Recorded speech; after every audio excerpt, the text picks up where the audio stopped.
What's up, guys? In today's video we're going to talk about why crash diets work.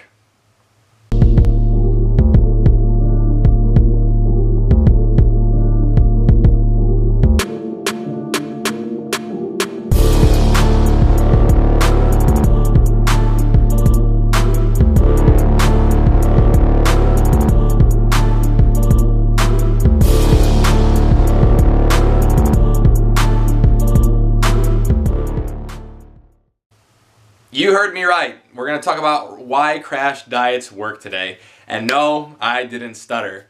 Am I promoting crash diets? Absolutely not. The purpose of this video is to explain why they actually work and how they work. So I'm sure that any of you, if you've gone to a grocery store or you've seen advertisements online saying lose up to 15 pounds in your first week. And that sounds absolutely great, and I think a lot of people try to buy into these things because of the promises that they make, because they see the quick results. You know, obviously a lot of these are posted with pictures right next to each other of someone who did lose 15 pounds in their first week. But I wanted to go over your typical crash diet and explain, in a sense, why it actually works in the short run. And no, and spoiler alert, they don't work in the long run, but we're going to get to that, and I'll explain why in a little bit. But your typical crash diet, it could come in the form of many things. Typically, your most typical one, I would say, is something that puts you in a huge caloric deficit. Something along the lines of, I've heard people, try these different diets, the can of soup diet, the packet of tuna diet, whatever. If there's a term that, in regards to, it's a diet behind it, it probably means that it's some kind of a fad diet and or crash diet. So a typical crash diet will put you in a huge caloric deficit over a short amount of time.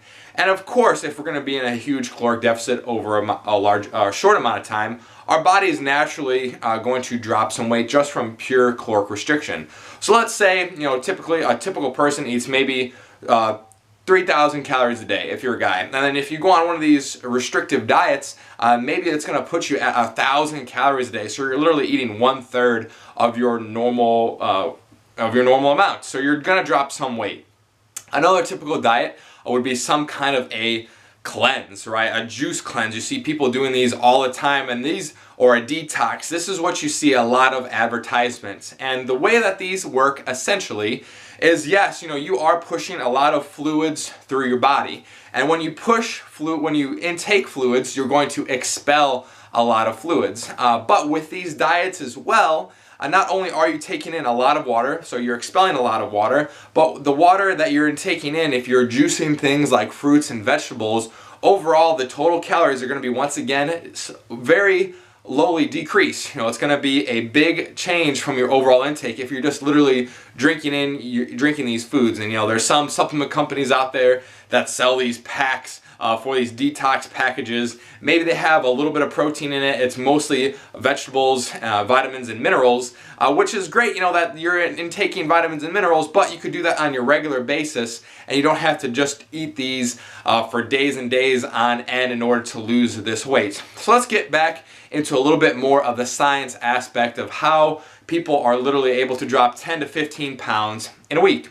Like I said earlier, with water consumption, so as we all know, our bodies are made up of roughly 75% water, which is a lot. And when we eat food, we store food in a couple of forms. Sometimes, we store it as fat if we're in a caloric surplus, or some of it is also stored as glycogen within our muscle cells. Now, when we work out, we burn through our glycogen stores within our muscle. Now, in order to store glycogen within the muscle, there requires a couple things, and one of them is water. So if we were to deplete all of the glycogen in our system from going into a big caloric restriction, from only eating juiced foods or whatever have you, if going on a detox, we're going to get rid of that intracellular water that's stored as glycogen. So we're going to get rid of the glycogen, and we're going to get rid of the water. And like I said, our body's made up of roughly 75% water, and it's not like we're going to lose 75% of our total weight, obviously, but imagine decreasing that amount by a little bit. You could easily drop 10 to 15 pounds in a week if you were to, deplete all your glycogen stores and get rid of the water that's stored with it. And that's why you see, especially when people, for instance, let's say switch from a regular diet, with carbs, proteins, and fat, to something like keto, you see this huge weight drop within the first couple of days, because that's when you deplete all your glycogen stores and you're getting rid of all the water that's stored with the glycogen. And that's why you see these huge drops in a short amount of time.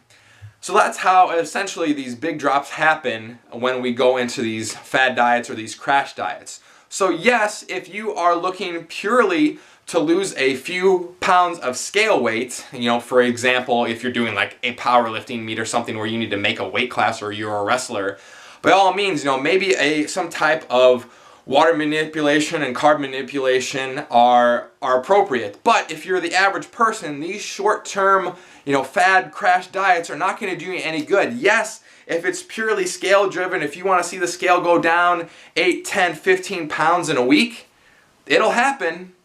But as soon as you start to eat normal again, you're going to gain that weight right back, because you're going to start storing those carbs, as glucose again, and then once you drink water again, it's going to store inside the muscle, and that weight's going to come right back on.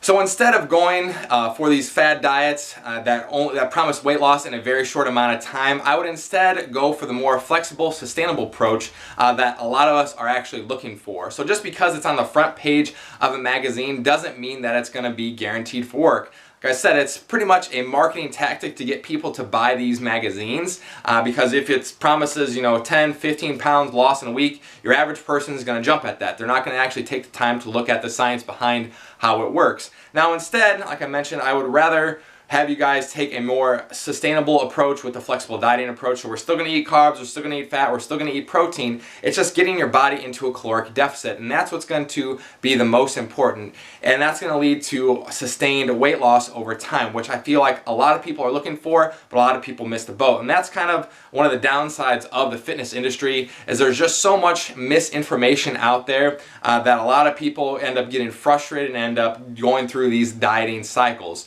So guys, that's why essentially these fad diets work. Yes, they work in a very short run. They have the scale go down. If that's what you're looking for, fantastic. But remember, as soon as you start eating regular food again, then the weight's going to come right back on. So these short-term diets are not going to be sustainable. If you're looking for something a lot more long-term, then it's just about controlling the amount of calories that you're putting in and the amount of energy that you're expending. So hopefully you learned something today, guys. Until next time, keep crushing it.